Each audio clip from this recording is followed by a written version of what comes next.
Hello everyone, welcome to my channel. I am Nandini Mishra, a final year student from Nehru Homeopathic Medical College and Hospital. Congratulations to everyone जिनका admission अभी अभी BHMS में हुआ है and all the best to everyone जिनका admission होने वाला है BHMS में and फ्यूचर में भी जो भी एडमिशन लेने वाले हैं चूज़ करने वाले हैं होम्योपैथी और BHMS को a very all the best and congratulations. So talking about first year में बहुत ही न्यू सब्जेक्ट्स होते हैं, बहुत डीपली पढ़ाई जाती है, बहुत मतलब जो भी हमने अब तक पढ़ा है नीट और ट्वेल्थ में उससे ज़्यादा डीप अब चीज़ें आती हैं पढ़ने के लिए। तो बहुत ही मतलब हैवी सा लगता है स्टार्टिंग में तो कि फ़र्स्ट ईयर में इतना सब पढ़ना है एंड बहुत सारे सब्जेक्ट्स होते हैं जो फर्स्ट ईयर में होम्योपैथी के फर्स्ट ईयर में BHMS के फर्स्ट ईयर में जो सब्जेक्ट्स हैं anatomy, physiology, biochemistry, homeopathic pharmacy, homeopathic materia medica and Organon of medicine. Homeopathic materia medica and Organon of medicine आपके सारे ही ईयर्स में रहेगी होम्योपैथी के, और ये बेस है होम्योपैथी का। जो होम्योपैथी है उसका सब कुछ ही है ये मटीरिया मेडिका और ऑर्गेनॉन ऑफ मेडिसिन। तो ये आप पूरी लाइफ पढ़ने वाले हो, पूरी लाइफ पढ़ने वाले हो आप, पूरी लाइफ। ऑर्गेनॉन ऑफ मेडिसिन जिसे नॉर्मली हम ऑर्गेनॉन बोल देते हैं, ऑर्गेनॉन एंड मटीरिया मेडिका, तो आप ये हमेशा पढ़ने वाले हो अब। फिर जो होम्योपैथिक सब्जेक्ट एक है फर्स्ट ईयर में एक्स्ट्रा, वो है होम्योपैथिक फार्मेसी, जो फर्स्ट ईयर में ही है सिर्फ। उसमें हमें मेडिसिन कैसी बनती हैं और सोर्सेज क्या होते हैं उसके बारे में बताया गया है। इजी सब्जेक्ट है, बहुत कुछ हैक्टिक नहीं है उसमें पढ़ने का, आप बस पढ़ना है और याद करना है, और वो याद भी रहना है। कुछ टर्म्स हैं, कुछ वैल्यूज़ हैं जो आपको याद करनी पड़ेंगी, वो आपको पढ़ा दी जाएंगी और वो याद भी हो जाती है इजीली। फिर एनाटमी, फिजियोलॉजी एंड बायोकेमिस्ट्री। हमारे टाइम पे बायोकेमिस्ट्री बहुत कम आती थी, आई थिंक अभी भी बहुत कम आती है बायोकेमिस्ट्री। कुछ पार्ट होता है लाइक 100 मार्क्स का पेपर है तो 40 मार्क्स की बायोकेमिस्ट्री एंड 60 मार्क्स फिजियोलॉजी ही आएगी। फिजियोलॉजी हमें समझ आ जाती है फर्स्ट ईयर में भी, क्योंकि हमने 12th तक और नीट में भी फिजियोलॉजी जैसा ही पढ़ा है, बस थोड़ा और डीप हो जाता है बट समझ आ जाती है, सही रहती है, इजी भी होती है। जो सबसे डिफ़िकल्ट लगता है वो होता है एनाटमी। जब हम फर्स्ट टाइम एनाटमी पढ़ते हैं तो कुछ समझ नहीं आता, मतलब ऐसा लगता है कि ये क्या है एंड इतनी सारी चीज़ें कहाँ से आ गई अचानक से, मसल्स के नाम एंड नर्व्स एंड एवरीथिंग, तो लगता है बट धीरे धीरे फिर समझ आने लगती है। जो बुक्स हमें लेनी है एनाटमी के लिए, ग्रेज एनाटमी मत लेना, प्लीज़ मत लेना, क्योंकि वो नहीं पढ़ी जाती, इतना ज़्यादा लोड लेने की ज़रूरत नहीं पड़ती है। BD चौरसिया ले लेना, बेस्ट बुक है एनाटमी के लिए, MBBS वालों के लिए, BHMS वालों के लिए, सबके लिए बेस्ट है BD चौरसिया। 4 पार्ट्स होते हैं इसके, पार्ट 1, 2, 3, 4, वो सब एक साथ ही मिलते हैं, आप परचेज़ कर सकते हो। एंड फिजियोलॉजी के लिए गाइडन मत लेना, नहीं पढ़ पाते, तो आप एक ही चैन ले सकते हैं या सेम्ब्युलिंगम ले सकते हैं। देखो जो ये प्रीमियम बुक्स होती हैं, ग्रेज एनाटमी या गाइडन वगैरह, ये पढ़ना MBBS वाले भी नहीं पढ़ते। ये पढ़ने के लिए आपको या तो आप उस सब्जेक्ट में बहुत PhD करने वाले हो या ऐसा कुछ करने वाले हो तो आप ले सकते हो, बट नॉर्मली इतना लेने का कोई सेंस नहीं है, क्योंकि सेम ही लिखा है बट उसमें और ज़्यादा डीपली लिखा है, जिसकी हमें इतनी ज़्यादा नीड है ही नहीं। अपने ब्रेन को सिर्फ भरने वाली, फिल करने वाली बात है वो, और उसकी वजह से आप दूसरे सब्जेक्ट्स नहीं कर पाओगे, ध्यान नहीं दे पाओगे अगर आप प्रीमियम बुक्स लेते हो तो आप नॉर्मल बुक्स लो। नॉर्मल बुक्स भी कोई कम नहीं होती हैं, नॉर्मल बुक्स जब पढ़ोगे और रोज़ पढ़ोगे तो आपको पता चलेगा कि they are also very difficult, कि रोज़ उनको पढ़ना एंड याद करना सब कुछ, इट्स नॉट ईजी। फिजियोलॉजी के लिए एक ही जैन और सेम्ब्युलिंगम में से ले सकते हो। एंड देन बायोकेमिस्ट्री के लिए आप सत्यनारायण नाम की एक बुक आती है, आप वो ले सकते हो, उसका कम पार्ट आता है तो आप सेकेंड हैंड भी ले सकते हो। बाकी बुक्स भी आप सेकेंड हैंड ले सकते हो, आई थिंक ज़्यादा चेंजेस तो नहीं आए होंगे, फिजियोलॉजी में शायद आए हों थोड़े बहुत, तो आप वो शायद एनाटमी और फिजियोलॉजी आप ना भी लो अगर सेकेंड हैंड, बट आप बायोकेमिस्ट्री ले सकते हैं। फिर होम्योपैथिक फार्मेसी की बात करूँ तो 2 बुक्स होती हैं, मंडल एंड सुमित गोयल। तो आप दोनों में से कोई भी ले सकते हो, दोनों अच्छी हैं। मैंने अपने टाइम पे मंडल एंड मंडल ली थी, अच्छी बुक थी, अच्छे से लिखा होता है। होम्योपैथिक फार्मेसी ईजी होती है, तो आप कोई भी बुक लेके अच्छे से पढ़ोगे, you will score so good. Then आती है organon of medicine. Organon of medicine के लिए आपको पहले तो डजियन लेनी ही लेनी है। दिस इज़ डजियन, ये बहुत इम्पॉर्टेंट बुक है और इसे समझने के लिए आई मीन फाइनल ईयर, तो अभी भी मैं इसको समझ ही रही हूँ, तो बहुत टाइम लगता है इसे समझने के लिए। अफोरिज्म्स होते हैं इसमें, जो भी हैनीमैन जी ने, हैनीमैन सर ने लिखा है उस बारे में। तो आप डजियन लोगे एंड अगर आप इसको समझना इतना इजी नहीं होता है तो आप नागेंद्र बाबू भी ले सकते हो ऑर्गेनॉन के लिए, जो जिसकी लैंग्वेज बहुत इजी है। तो आपको एटलीस्ट बेसिस पता चल जाएगा कि ऑर्गेनॉन का बेसिस क्या है। उसमें लाइफ हिस्ट्रीज भी दे रखी हैं हैनीमैन की और बहुत सारे होम्योपैथ्स की, तो आप वो रीड कर सकते हो। तो आप डजियन एंड नागेंद्र बाबू दोनों ले सकते हो। आई थिंक लेनी चाहिए, क्योंकि अभी जब तक आप कॉलेज जाना स्टार्ट नहीं करोगे तब तक आप नागेंद्र बाबू रीड कर सकते हैं। देन है मटीरिया मेडिका।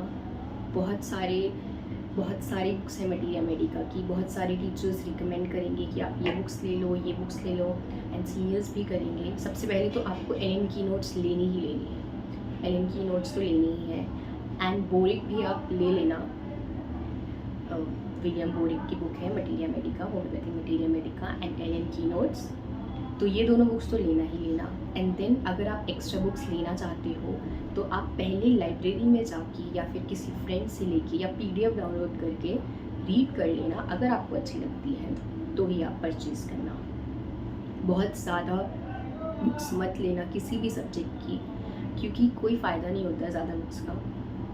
अगर आप कंप्लीट करते हो कोई book then purchase another one, but normally ऐसे बहुत ज़्यादा बुक्स ले लेना उसका कोई मीनिंग नहीं होता है।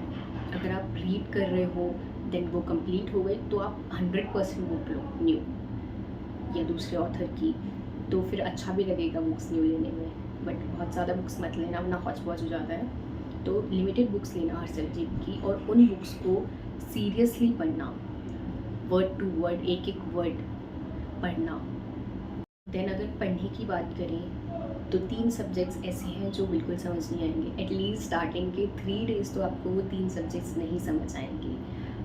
मटीरिया मेडिका में आपको मतलब सिम्टम्स क्या हो, ये कैसे क्या है, ये तो हो जाती है कन्फ्यूजन। फिर है ऑर्गेनॉन ऑफ मेडिसिन और है एनाटमी। ये तीनों सब्जेक्ट्स को समझने में थोड़ा टाइम लगता है बट समझ आने लग जाते हैं, और ये तीनों ही बहुत इम्पॉर्टेंट सब्जेक्ट्स हैं। तो आप एक काम कर सकते हो कि कॉलेज स्टार्ट होने से पहले ही आप वीडियोस देख सकते हो थोड़ी बहुत एनाटमी की, और ऑर्गेनॉन के लिए नागेंद्र बाबू स्टार्ट कर सकते हो पढ़ना, और मटीरिया मेडिका के लिए आप उस एलन की नोट्स को या बोरिक को थोड़ा थोड़ा रीड करना स्टार्ट कर सकते हो। तो आप जब कॉलेज जाओगे तो टीचर्स जब पढ़ाएंगे तो आपको और ज़्यादा अच्छा समझ आएगा। एंड एनाटमी के लिए तो आप या तो टॉपिक पढ़ के रीड करके जाओ या वीडियो देख के जाओ जो आपके कॉलेज में होने वाला है, या फिर कॉलेज से आके आप वो टॉपिक देख लोगे तो अच्छा आपको समझ आ जाएगा, समझने में परेशानी नहीं होगी ज़्यादा। फिजियोलॉजी के लिए, फिजियोलॉजी तो रीड करोगे आप नॉर्मली AK जैन से या सैमुअल से तो आ जाएगी। उसमें याद करने का होता है और थोड़ा बहुत ही समझने का होता है, तो वो आ जाती है। बायोकेमिस्ट्री में क्रैब साइकिल वगैरह बहुत सारी साइकिल्स होती हैं, तो आप वो साइकिल्स कैसे भी करके बस याद कर लेना, एग्ज़ाम से पहले कर लेना चाहें, थोड़ा बहुत जो समझने का है वो समझ लेना। एंड होम्योपैथिक फार्मेसी तो मैंने बताया कि इजी सब्जेक्ट है तो वो हो जाता है, आप उसको रीड करोगे याद करोगे वो हो जाएगा। फिर बात आती है बुक्स कहाँ से लेनी है। बुक्स ऑनलाइन परचेज़ मत करना, अमेज़ॉन और फ्लिपकार्ट से ऑर्डर मत करना। आप चांदनी चौक जाके, दिल्ली 6 जाके आप बुक्स परचेज़ करना। वहाँ पे नई सड़क है और वहाँ पे बहुत सारी दुकानें हैं, one of them is college book store, तो आप वहाँ से बुक्स ख़रीदना। क्योंकि अगर आप ऑनलाइन ऑर्डर करते हो फ्लिपकार्ट और अमेज़ॉन से तो आपको बहुत ज़्यादा महंगी पड़ सकती है। अगर आपको 1-2 ही बुक्स मंगानी है तो आप मंगा सकते हो, ऑर्डर कर सकते हो, बट हमें बुक्स लेनी है ज़्यादा तो आप बेटर रहेगा कि चांदनी चौक जाओ और वहाँ से परचेज़ करो। देन जो भी हमें सब्जेक्ट्स पढ़ने हैं आप उन सबको बुक से रीड करना, नोट्स बनाना चीज़ों की। नोट्स का मतलब सब कुछ लिखना नहीं होता, नोट्स का मतलब सिर्फ पॉइंट टू पॉइंट लिखना होता है, कम से कम, मिनिमम से मिनिमम वर्ड्स में। तो आप नोट्स बनाना एंड रीड करना जितना ज़्यादा हो सके। और आप ना के बाबू से रीड करना स्टार्ट कर देना कॉलेज से पहले ही। मटीरिया मेडिका भी आप स्टार्ट कर देना, आपको समझ आने लग जाएगी जब आप रीड करने लग जाओगे। एनाटमी का भी यही है कि आप वीडियोस देखना, क्योंकि 3D वीडियोस की ज़रूरत पड़ जाती है एनाटमी के लिए। तो आप वीडियोस देखना, समझना एनाटमी को, रीड करना। फिजियोलॉजी तो हो जाती है, फिजियोलॉजी के लिए भी आप वीडियोस देख सकते हो। रीड करना ज़्यादा से ज़्यादा, समझना उसे। एंड होम्योपैथिक फार्मेसी के लिए भी आप लर्न करना उसे, रोज़ रीड करोगे आपको समझ आ जाएगा। बायोकेमिस्ट्री के लिए भी आपको साइकिल्स लर्न करनी पड़ेंगी और रीड थोड़ा बहुत ही करना पड़ता है, समझना पड़ता है उसमें मेनली। तो आप करना। एंड ज़्यादा डिफ़िकल्ट लगता है स्टार्टिंग में, बट इतना डिफ़िकल्ट नहीं होता है। सारे ही सब्जेक्ट्स एकदम से बहुत ज़्यादा सब्जेक्ट्स आ जाते हैं, बट अब फर्स्ट ईयर जो है 1.5 ईयर्स का भी हो गया है, तो आप करना धीरे धीरे समझ में आने लग जाता है। नोट्स बनाना, नोट्स मतलब मिनिमम वर्ड्स के होने चाहिए कि आप जब उनको पलटो तो आपको समझ में आए, कि याद आने लग जाए कि आपने क्या क्या पढ़ा था। मार्क करना बुक में पेंसिल से या हाइलाइटर से मार्क करना, उसको रीड करना एग्ज़ाम से पहले, तो आपका रिवाइज होता रहेगा। एंड बार बार रीड करना, बार बार रिवाइज़ करना। मटीरिया मेडिका के लिए आपको बार बार रिवाइज़ करना पड़ेगा। मटीरिया मेडिका एक ऐसा सब्जेक्ट है होम्योपैथी का जिसे आपको रोज़ रीड एंड रिवाइज़ करना ही होगा, अदरवाइज़ आपको याद ही नहीं रहेगी, वो याद नहीं रहती। आप जो भी कर लो, कंफ्यूज हो जाते हैं या ड्रग्स मिक्स हो जाती हैं, तो आपको रोज़ ही पढ़नी पड़ेगी मटीरिया मेडिका। और इनॉन के लिए आपको बहुत ही अकेले में, शांति में बैठ के उसको रीड करना होगा, फिर आपको समझ आने लग जाएगी। एंड सारे ही सब्जेक्ट्स होम्योपैथी के या जो एलाइड सब्जेक्ट्स हैं वो बहुत ही अच्छे हैं, बहुत बहुत ज़्यादा नॉलेज से भरे हुए हैं, और हमारे लिए एज़ डॉक्टर्स बहुत इम्पॉर्टेंट है, एज़ मेडिकल स्टूडेंट्स बहुत इम्पॉर्टेंट हैं। तो सब कुछ करना अच्छे से, सारी चीज़ें रीड करना, समझने की कोशिश करना। ना समझ आए तो टीचर से पूछ लेना कॉलेज के, या वीडियोस देख लेना, एंड हो जाएगा धीरे धीरे। So this was it. First year में बुक्स कहाँ से लेनी है और कौन सी लेनी है या कौन सी ले सकते हो आप, और थोड़ा बहुत कैसे पढ़ सकते हो। अगर पॉसिबल हुआ तो मैं हर सब्जेक्ट की वीडियो बनाऊंगी कि कैसे पढ़ना है फर्स्ट ईयर में या आने वाली ईयर्स में। So this was it, thank you.